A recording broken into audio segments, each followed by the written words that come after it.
Bonjour à tous et bienvenue dans la chaîne de podcast de la filière Orchid consacrée aux maladies rénales rares.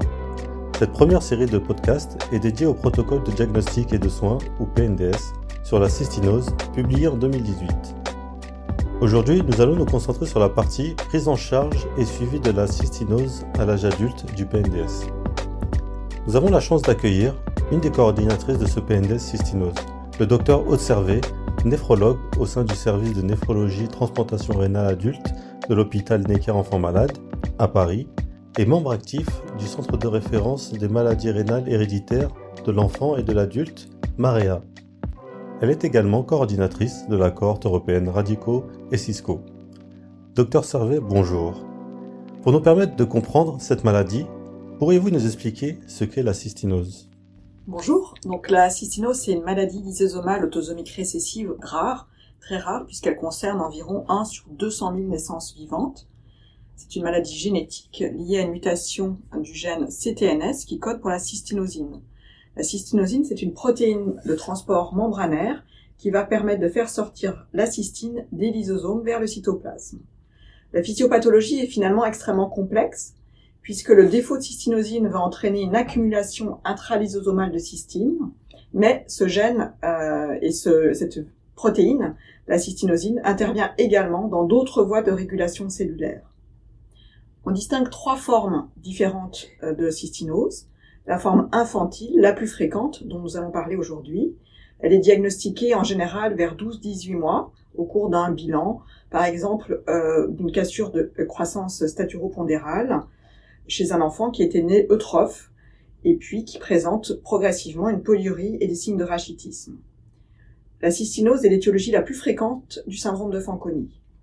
Mais il existe également une forme juvénile, caractérisée par une néphropathie très hétérogène, avec très peu d'atteintes extrarénales et une atteinte ophtalmologique, et on distingue également des formes oculaires pures.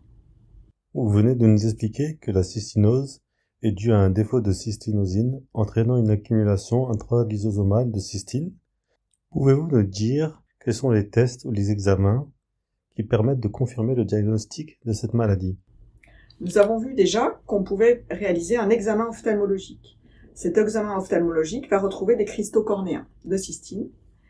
Le diagnostic va être affirmé sur un dosage biologique de la cystine intraleucocytaire. Cet examen biologique peut être réalisé dans quelques laboratoires spécialisés en France et on va observer donc une élévation de la cystine dans les leucocytes. Les valeurs observées habituellement chez des sujets sains sont inférieures à 0,2 nanomol d'hémicystine par milligramme de protéines. Chez patients atteints de cystinose, le taux va être élevé, supérieur à 3 en général. Le diagnostic va ensuite pouvoir être confirmé par voie génétique avec exploration du gène CTNS qui code pour la cystinosine. Une fois que le diagnostic de la cystinose est établi, comment se déroule la prise en charge à l'âge adulte ? Le diagnostic est en général établi dans la petite enfance, mais les progrès de la prise en charge de cette maladie à l'âge pédiatrique, et en particulier le traitement spécifique d'une part et la transplantation rénale d'autre part, permettent à ces enfants d'atteindre aujourd'hui l'âge adulte en bon état général. Les services adultes vont être confrontés à la prise en charge de cette maladie rare, en particulier à la prise en charge des complications extrarénales. L'objectif à l'âge adulte va être d'une part de ralentir l'évolution vers l'insuffisance rénale si le patient a encore des reins natifs fonctionnels au moment de la transition, puis de préparer la transplantation rénale et de limiter les atteintes extrarénales. Quels sont les traitements disponibles pour la cystinose ? Alors, d'une part, il existe un certain nombre de traitements symptomatiques du syndrome de Fanconi avec des apports en électrolytes divers, potassium, phosphore, bicarbonate, mais il existe surtout un traitement spécifique qui est la cystéamine. Cette molécule va traverser la membrane lysosomale, interagir avec la cystine et former un complexe cystéine-cystéamine. Et ce complexe va être en mesure de sortir du lysosome par le transporteur de la lysine et donc dépléter la cellule en cystine. Alors cette cystéamine va être disponible sous 2 formes galéniques différentes. Le cystagon, c'est une forme de cystéamine qui est utilisée depuis les années 80-90, qui est administrée strictement toutes les 6 heures, ce qui implique une prise la nuit, puisque son action est courte. Et puis, depuis 2018, une autre forme galénique existe qui s'appelle le Pro-6B, qui a une libération prolongée grâce à des microbilles gastroprotégées. Ce traitement va donc pouvoir être administré toutes les 12 heures, 2 fois par jour. On va réaliser des contrôles biologiques de la cystine intraleucocytaire pour ajuster la dose et vérifier la tolérance du traitement. L'objectif est d'obtenir un taux entre 1 et 1,9 en fonction de la façon dont on dose la cystine. La cystéamine orale ne va pas diffuser au niveau de la cornée, et donc il va être nécessaire d'ajouter un traitement sous forme de gel ou de collyre ophtalmologique qui va être appliqué plusieurs fois par jour, entre 2 et 4 fois par jour. Les données des cohortes américaines et françaises ont montré un réel bénéfice de ce traitement sur le long terme, d'une part pour la survie rénale, pour les complications extra-rénales dont on reparlera, et puis la survie tout court des patients. Ce traitement donc doit être poursuivi toute la vie, y compris après la mise en dialyse ou la transplantation rénale. Les patients qui ont un rein natif fonctionnel poursuivent par ailleurs le traitement du syndrome de Fanconi. La plupart des patients adultes sont aujourd'hui transplantés, mais on note qu'un nombre croissant de patients sont transitionnés à l'âge adulte avec un rein natif fonctionnel, et on peut espérer que dans le futur, davantage de patients seront dans cette situation. Quand les patients arrivent au stade de l'insuffisance rénale stade 5, eh bien le traitement de choix sera la transplantation rénale, même si dans certains cas une période de dialyse va être nécessaire. Ce qu'on sait sur la transplantation rénale dans la cystinose, c'est que les résultats à long terme sont excellents. La transplantation rénale à long et à court terme chez ces patients présente des résultats meilleurs que chez des patients contrôle à parier pour l'âge et les différentes caractéristiques habituelles. Il existe un risque théorique accru de diabète post-transplantation chez ces patients, mais finalement, dans une étude française que nous avions menée, nous n'avions pas vu davantage de diabète induit après la transplantation rénale chez les patients cystinoses par rapport aux autres patients. On va bien sûr surveiller les traitements de type corticoïde et inhibiteur de la calcinurine, qui peuvent être eux aussi pourvoyeurs de diabète, mais dans l'immédiat, il ne semble pas justifié d'adapter un protocole d'immunosuppression particulier. On va bien sûr s'assurer chez les patients adultes de la bonne adhésion du traitement pour guider l'adaptation et puis dépister les complications tardives. La non-adhésion à ce traitement est fréquente chez l'adolescent et chez l'adulte, particulièrement en lien avec une odeur corporelle particulière, à des troubles digestifs et puis la fréquence des prises, en particulier pour la forme à libération immédiate. L'impact de la forme à libération prolongée sur la tolérance et l'adhésion au traitement reste à évaluer dans le futur. Ce qu'on sait en tout cas, c'est que l'adhésion au traitement a un impact direct sur la survie rénale avant la transplantation, et donc il est indispensable d'insister chez les patients sur la bonne prise du traitement. Dans cette maladie rare, existe-t-il des complications extra-rénales ? Alors une fois que le patient est en insuffisance rénale terminale et dialysé ou transplanté, nous avons dit qu'il fallait poursuivre le traitement en effet parce qu'il y a des complications extra-rénales qui peuvent être décrites. D'une part, des complications endocriniennes, une hypothyroïdie et un diabète dont la fréquence va augmenter avec l'âge, mais sur lesquels également le traitement a un impact positif puisqu'il va diminuer leur fréquence et puis retarder leur date d'apparition.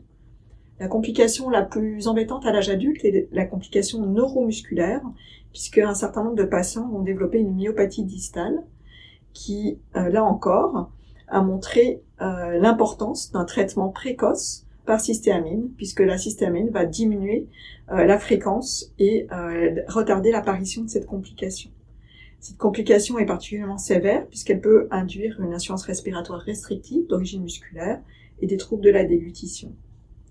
De manière finalement assez rare, on observe également des complications sur le plan neurologique central, des troubles un petit peu précis quand on fait une analyse fine sur le plan cognitif et mnésique ont été mis en évidence chez certains patients. Et puis on observe assez fréquemment des anomalies morphologiques quand on réalise une IRM ou une autre imagerie cérébrale, mais ceci n'est pas corrélé aux symptômes.